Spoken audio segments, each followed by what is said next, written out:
पूर्णिमा की मावा के लड्डू वाली कथा। बोलो श्री हरि विष्णु की जय। बोलो चंद्रदेव महाराज की जय।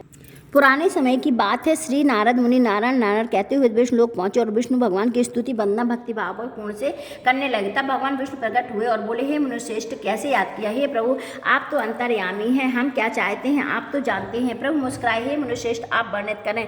हे प्रभु, आपकी जैसी इच्छा हो। प्रभु, मैं लोक से चला हूँ, वहाँ मानव की व्यथा देखी नहीं जाती। प्रभु बोले, आप क्यों दुखी हैं? यह सब कर्मों का फल है। हे प्रभु, वहाँ पर मानव बहुत दुखी हैं, उनके कष्टों को दूर करना है। विष्णु भगवान बोले, हे नारद मुनि, मैं तुमको शरद पूर्णिमा नाम से जानी जाने वाली एक कोजागर व्रत की बता दो। इस व्रत को विधि विधान से करने से सारे कष्ट दूर होते। तुम ध्यानपूर्वक सुनो। काशी नगरी में राधा नाम की पंडितानी रहती थी। वह शरद पूर्णिमा का व्रत करती थी। भगवान जी उससे प्रसन्न हुए। एवं इच्छित वरदान देते हुए कहा कि इस शरद पूर्णिमा का व्रत विधि विधान से सभी को बताइए। तब वह साहूकार को यह व्रत विधि बताती है। साहूकार ध्यान से सुनने लगा। राधा बोली, मैं शरद पूर्णिमा का व्रत करती हूँ, यह उसी का फल है। साहूकार ने पूछा, इसकी क्या विधि है? राधा बोली, एक लकड़ी के पाटा पर एक लोटा पवित्र जल रखें, एक रोली से स्वास्तिक बनाएं और इसके बाद पीतल के गिलास से गेहूं के दाने भरकर रखें। दक्षिणा गिलास पर चढ़ावें। इसके बाद स्वयं तिलक लगावें। इसके बाद 2.5 पाव शक्कर और 2.5 पाव खोआ दोनों मिलाकर 6 पेड़े बनावें। इसके बाद पूजन करके एक पेड़ा प्रभु के चरणों में चढ़ावें।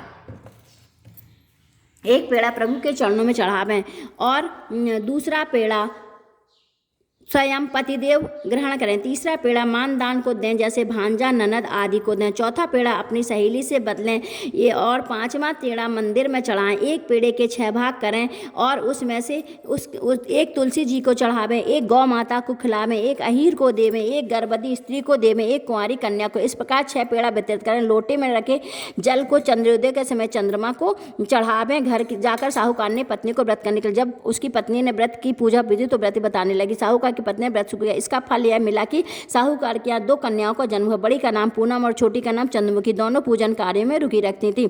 दोनों का विवाह संपन्न घरानों में। दोनों बहनें शरद पूर्णिमा का व्रत रखती थी।